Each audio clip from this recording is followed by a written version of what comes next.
வணக்கம்.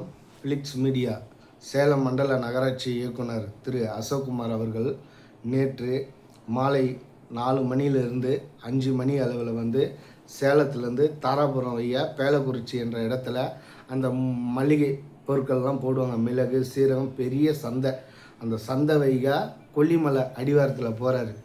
அங்கே பார்த்தீங்கன்னா மிக பிரம்மாண்டமாக வயல்வெளிங்க. அங்கே வாழை, மிளகு இது போல் 50 ஏக்கர் தோட்டம். அந்த தோட்டத்தில் TN309999 என்ற வாகனம், அரசு வாகனம் அந்த தோட்டத்தில் இறங்குது. அந்த தோட்டத்தில் இறங்கி இவர் பார்வையிடுறாரு. ஏன் பார்வையிடுறாரு? இவரது சொந்த இடமா? ஏன் அங்கே அரசு வாகனம் போச்சு நேற்று மாலை? இது நம்ம பொய்யா செய்தி சொல்கிறோன்னா, அந்த பேலக்குறிச்சி வையா பள்ளப்பட்டி அந்த வையா இருக்கிற சிசிடி கேமரா பார்த்தீங்கன்னா TN309999 அந்த வாகனத்தில் இவர் உட்கார்ந்துன்னு இருக்கார். இவர் கூட 2 பேர் இருக்காங்க. அது என் வாயால் சொல்ல முடியாது. மாலை 5 மணி, அந்த 5 மணியில் மலை அடிவாரத்தில் என்ன வேலை இவருக்கு?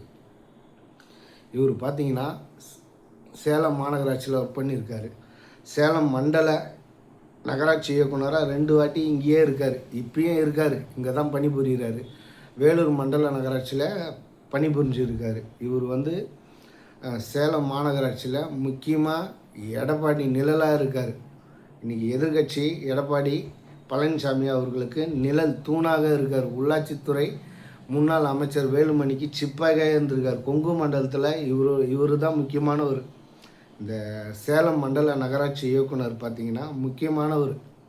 அவருக்கு போன ஆட்சியில் எல்லாமே இவர் கேட்டு சில முடிவு கூட எடுப்பாராம். எடப்பாடி பழனிசாமி அசோக்குமார் சொல்கிறாருன்னா ஒரு காது கொடுத்து கேட்குற அளவுக்கு இவர்கிட்ட ஒரு நல்ல பேர் இருக்குது. போன இதில் கொங்கு மண்டலத்தில் இவர் ஒரு நிழலாக இருக்கார். இவர் கீழே வர நகராட்சி பார்த்திங்கன்னா நாமக்கல், இது போல் பல நகராட்சியில் இவர் கட்டுப்பாட்டில் தான் இருக்குது. இவர் தான் எல்லாமே ஆய்வு பண்ணுறது, எல்லாம் டெண்டரு எல்லாமே விஷயத்தில் இவர் தலையீடு கொஞ்சம் அதிகமாக இருக்குதுங்க. ஒப்பந்ததாரர் சிலர் சொல்கிறாங்க. இவர் ஏன் TN309999 வாகனத்தில் நேற்று போனார்? அந்த கொல்லிமலை அடிவாரத்தில் இவருக்கு என்ன வேலை? அந்த 50 ஏக்கர் இடத்துக்கும் இவருக்கும் என்ன தொடர்பு? இதுக்கு சேலம் மாவட்ட லஞ்ச ஒழிப்புத்துறை அதிகாரிகள் இது முக்கியமாக ஆய்வு செய்யணும். இவர் தொடர்ந்து சேலம் மண்டல நகராட்சி இயக்குனத்தில் பணிபுரிஞ்சு வர்றார். கொங்கு மண்டலத்தில் இவர் ஒரு முக்கியமான தளபதியாக இருக்காருங்க.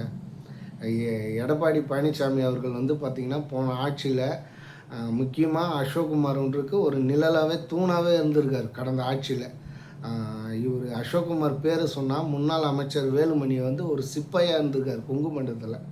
இவருக்கு துணையாக கடந்த ஆட்சியில் பல டெண்டர், கட்டட அனுமதிப்பு, இப்போ சேலம் மாநகராட்சியில் பார்த்திங்கன்னா பெரிய பெரிய ஹோட்டல்லாம் இருக்குது. அதெல்லாம் முக்கியமாக இந்த அசோக்குமார் தான். இவர் நிழலால் தான் பல கோப்புகள் நடைபெற்றிருக்குது கடந்த ஆட்சியில். இது KN நேரு அமைச்சருக்கு தெரியுமா தெரியாதா? இந்த அதிகாரிங்க யார் யார் கூட தொடர்பில் இருக்காங்க? எந்தெந்த கொல்லிமலை அடிவாரத்தில் என்ன வேலை? 50 ஏக்கரில் இதெல்லாம் எப்படி வந்தது? இவருடைய சொந்த சொத்தா அது? இதெல்லாம் லஞ்ச ஒழிப்புத்துறையும் வருமான வரித்துறையும் ஆய்வு செய்தால் சேலம் மண்டல நகராட்சி இயக்குனர் சொந்த சொத்தா இல்லை பினாமி பெயரில் வாங்கப்பட்டதா? பல உண்மைகள் வெளிச்சத்திற்கு வரும்.